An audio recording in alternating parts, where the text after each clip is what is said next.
So yeah, I'm Kate Taggart, and I'm currently an engineering manager at HashiCorp, and I'm hoping to change the way that we think about hiring junior engineers onto teams responsible for production-critical infrastructure or services. Now, this isn't some bleeding heart mission.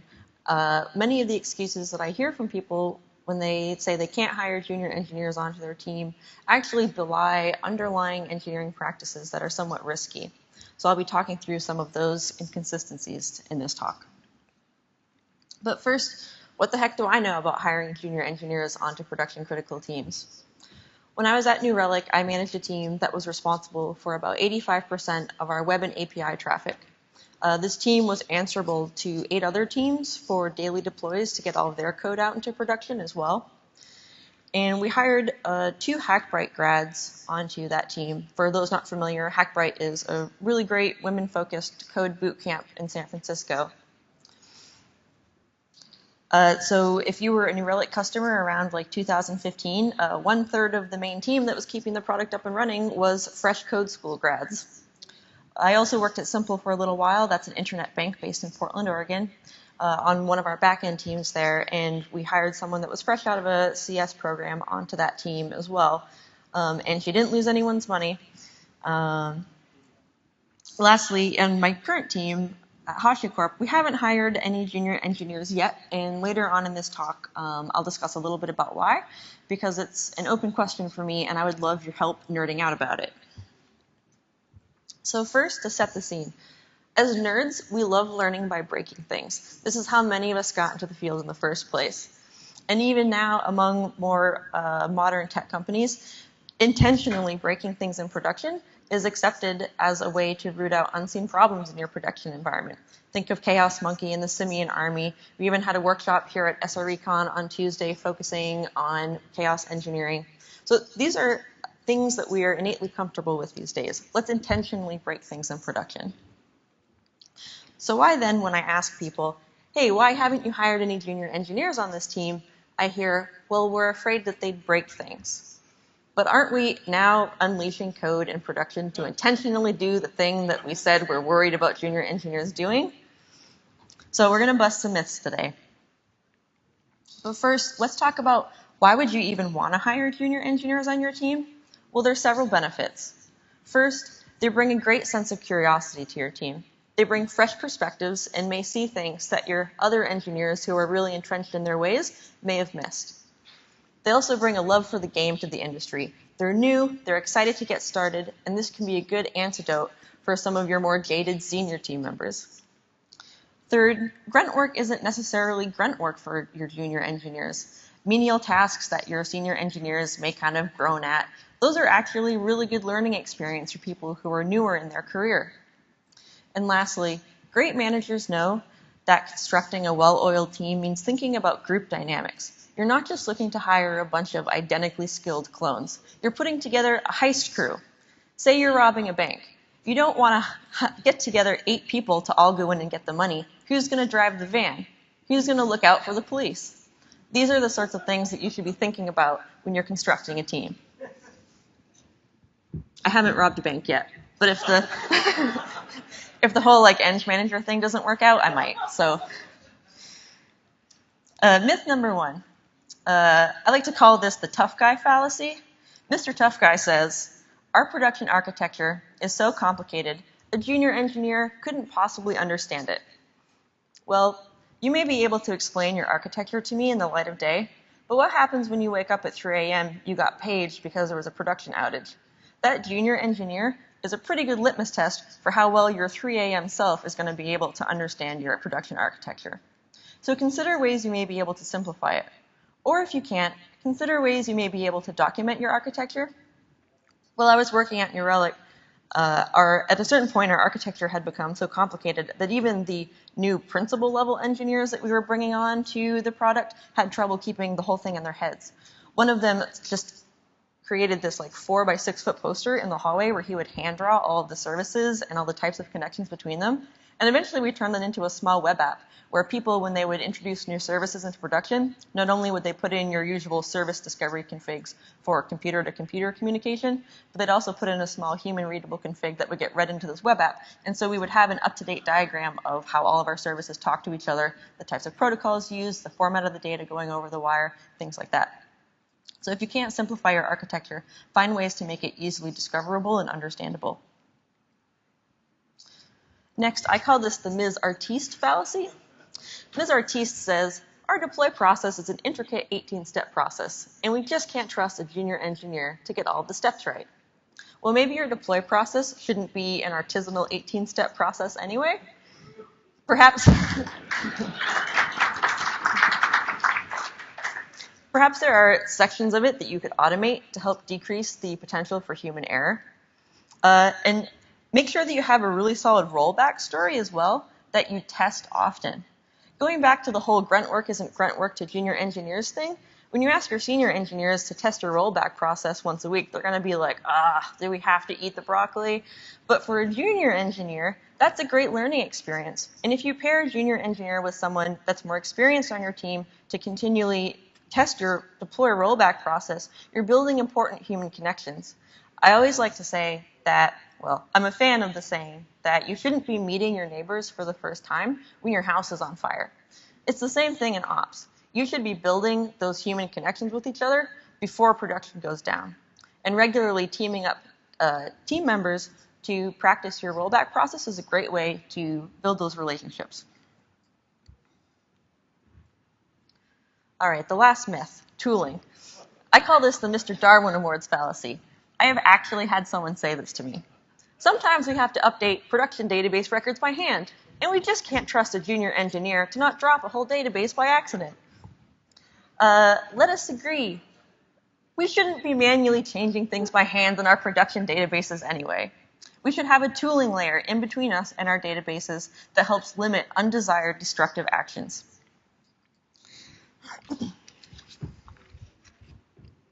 And also, too, make sure that you have a good backup and restore story and really simple, streamlined tools to make that an effective action to take if need be. So we've seen some poor excuses for not hiring junior engineers, but there are some environments that aren't great to hire junior engineers into. So let's talk about that. If your team or product requires extreme development velocity, that's not going to be a great place to hire on a junior engineer. So think like really early stage startups, right? Your main goal is to get your product out the door. Otherwise, you're not going to have a company anymore. So that's not a great environment to bring a junior engineer into. Similarly, if there aren't any opportunities to support growth on your team, maybe some of your team members aren't interested in being members, maybe there isn't any way you can break down most of your projects into really small, like junior engineer digestible size pieces. If there's no way to actually support learning and growth on your team, that's not going to be a great place to bring a junior engineer onto either. And lastly, if the role or product is not well defined, that's a really tough situation for a junior engineer to be put into. For your more senior engineers, it may make sense to enlist them as partners in helping define what they want their role to be. But for a junior engineer who's newer in their career, they don't have this breadth of experience that helps them understand how to be most effective in different types of engineering situations. And so you have to help set a clear picture for them. So looking at this from a different angle, what does a good environment to hire a junior engineer into look like? Well, first, you need to make sure that there's time built into your projects for engineers to learn new things.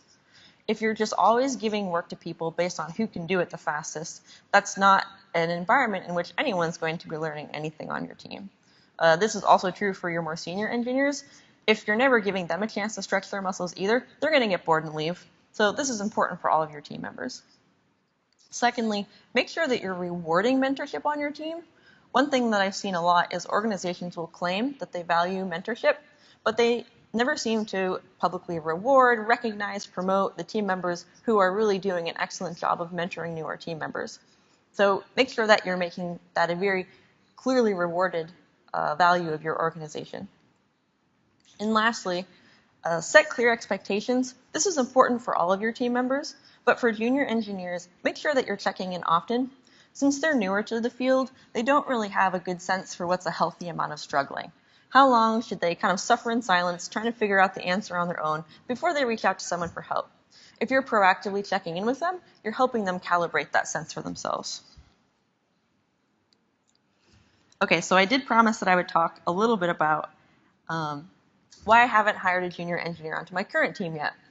So I work on the Nomad team at HashiCorp, and if you aren't familiar, Nomad is a scheduler and cluster manager. And so for people who are developing this product, it's really helpful if we come into it having had a diverse set of experiences with many different types of production environments. This is so that we can empathize with a wide variety of users and understand the problems that they're trying to solve with the product that we're developing. However, an open question for me is, there must be some way to give newer engineers a crash course in the wide variety of types of production systems and problems that there are out there in the world. So if you're interested in nerding out about this, please come find me. One thing that I've realized while at the conference this week is that actually sending your junior engineers to conferences is a great way to give them that crash course. I've heard so many great stories this week about outages and why people chose one tool over another, or why the problems people ran into when they were trying to upgrade part of their infrastructure. Conferences can be a great way to give your junior engineers a crash course. But if you have other ideas, please come find me. On this point of helping onboard junior engineers, before we end, I'm going to share with you one of my favorite tools for helping junior team members get up to speed quickly. So for those unfamiliar with the concept of an onboarding buddy, this is when you take an existing team member and assign them to a new team member as that new team member's primary point of contact for all of their newbie questions. This is a really helpful model even when you're onboarding senior engineers. They know who to go to. They don't have to be shy about asking because they know that this other team member's been specifically assigned to them. And the onboarding buddy, it's really helpful to set expectations with them as far as how much time they'll be spending with the new team member so that they know that they're not going to be expected to churn out the same amount of code that they normally would. But for junior team members, they require a lot more care and feeding to get up to speed. And so it makes sense to share that responsibility around a group of existing team members. So that's what I call the onboarding buddy village. And there's a couple different ways that you can set this up.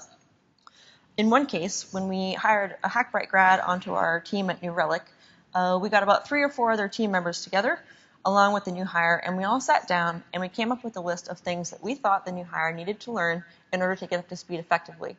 And then we went through that list with the new hire and discussed how comfortable she was with each of these various skills based on her coding bootcamp work, and we prioritized the list.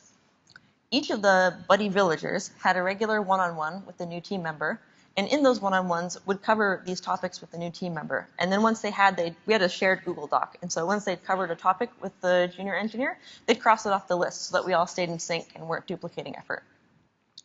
Another way you might set up your buddy village, the way we did when we hired a new CS grad onto the backend team at Simple, was you can denote a point person for a large umbrella category of stuff. So for example, that team worked in Scala, but our new hire didn't have any experience in her undergrad coursework working in Scala. And we had one person on the team who was like the super hardcore Scala expert. So we were like, all right, that villager is going to be your point person for all of your questions about how to write idiomatic Scala code and things like that.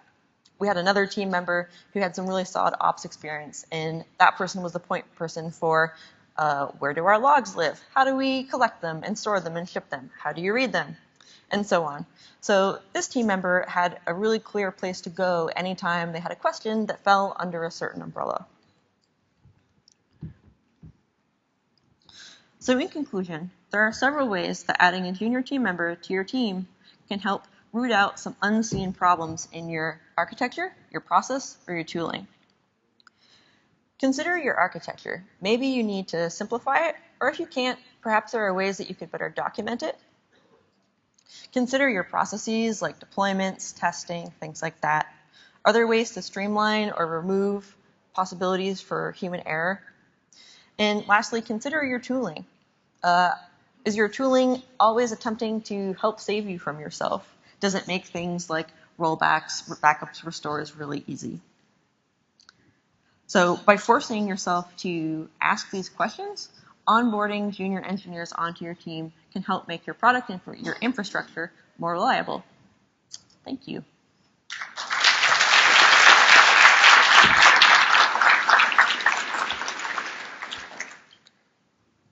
looks like we've got like, yeah, 5 minutes. So if people have any questions.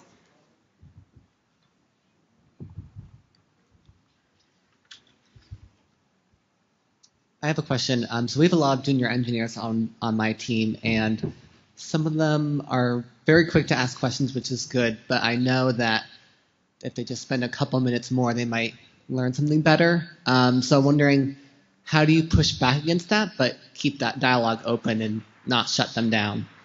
Yeah, so like I mentioned in one of the slides, like helping junior engineers calibrate that phase transition point of like what's a healthy amount of struggling and what's not is like one of the really important things to help junior engineers understand. So your question is an excellent one. One of the ways that I will help coach junior engineers when they come to me with something where it's like, well, if you had tried a little harder, you could have figured that out yourself, is actually walking that person through the process of how I would have self-served on that question. So say they come to me with a question that they could have answered by like looking in some area of our docs, right? I would actually sit down with the engineer and be like, all right, well, here's where you can find that in our docs, and walk them through that process. And you can do that in a way that's not like you did a bad thing. Rather, keep a tone that's like, oh, well, here's how I would have solved that for myself. And people will pick up on that eventually. Yeah. Thank you. Hi. So sometimes junior engineers, come in and say, oh, there's this new technology and I want to move to it. It's not a stable technology yet, but they don't realize that. What's a good way to address that without, crushing their spirit? Yeah, that's a great question. So junior engineers often haven't learned the lesson of boring can be really great sometimes, like boring stuff is good stuff.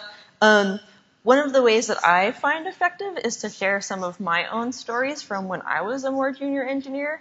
As far as like, here's when I was a more junior engineer and tried out some stuff that I thought was the new hotness, and here's how it blew up in my face. So sharing those sorts of stories can help illustrate, the ways that just embracing the new hotness can kind of go wrong.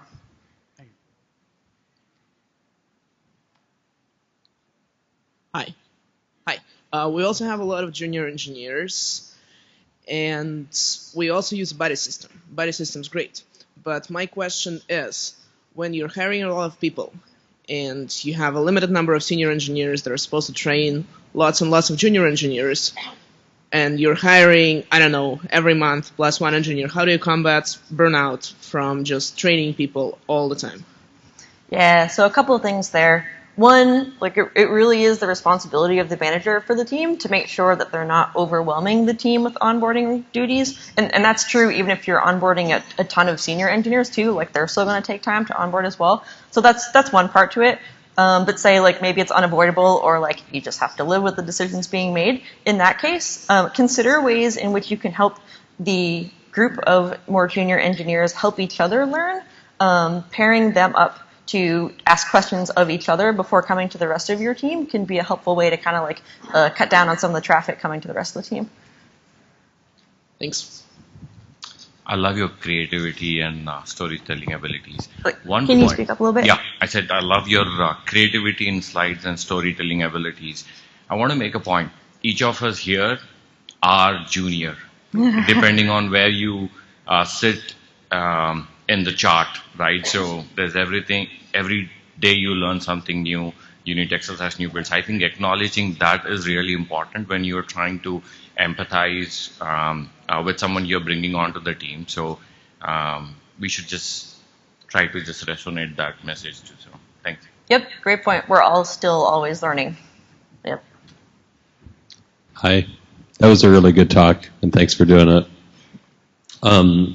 I found with the junior engineers on my team who have come up through support and QA types of roles that there is kind of a mental shift they have to make from what is the answer or how do I find the person who has the answer to there is no answer, how do I create an answer? And I'm curious if you have found that yourself or if you have any thoughts about navigating that transition. That's a really good question. I have hired team members from support roles onto engineering teams. Like that was their first engineering role before. That person was kind of a unique case though. Like they were naturally very like, I'm going to go make my own answers. I think again, maybe part of what might help there is sharing your own stories about when you were earlier in your career and you realized that actually part of being an effective engineer was coming up with your own answers sometimes. Like if you can draw on stories from your own experience, I think that might help paint a picture of what's going to be expected of this person as they're in this new role. Thanks. It's a good discussion. Oh, this is the last question. Last question. Okay, a lot of pressure now. So, so what do you have any advice on sort of a slightly different order of operations where maybe you're a senior engineer coming into a team that was maybe running with a junior engineer because that's what they had, where that person's had success with what they've been doing, but your role is to try to guide maybe towards a more of an engineering solution rather than a Stack Overflow copy and paste solution, for instance. Because there's some challenges there just because people, they feel like they've been successful, so you don't want to make them feel like they're not being successful. And they also may just think you're stodgy and old because you're not, as excited about running at full steam without actually examining what you've been doing. So I'm just curious. Is your question how do coaching junior engineers on... like if you're coming into a situation where there is a junior engineer who's already there, so in some way they're gotcha. senior to you tenure-wise, but you're, theoretically, we're, say, brought in to assist. Okay, gotcha. So you are the newbie as a senior engineer coming onto a team where there's already a junior engineer. Yes. Gotcha. I would say that actually in that case, one thing that's really important is to not just show up and be like, all right, I'm here to train you because I know everything, junior engineer. I'd give you the same advice that I would give any engineer joining a new team, which is make sure that you spend a healthy amount of time in like an observation mode first. This can actually be a really great way to establish rapport with that existing junior engineer. Like if you're coming to them and asking them questions about things that they may already know about the team that they're working on, like that's going to make them feel really good. And that'll help you begin to establish that trust with them so that once you have onboarded more onto the team, you can transition into that role where like now you're going to be the coach for them since you've kind of surpassed them in learning just because you're a little bit more experienced. And that's it. Thank you, everyone.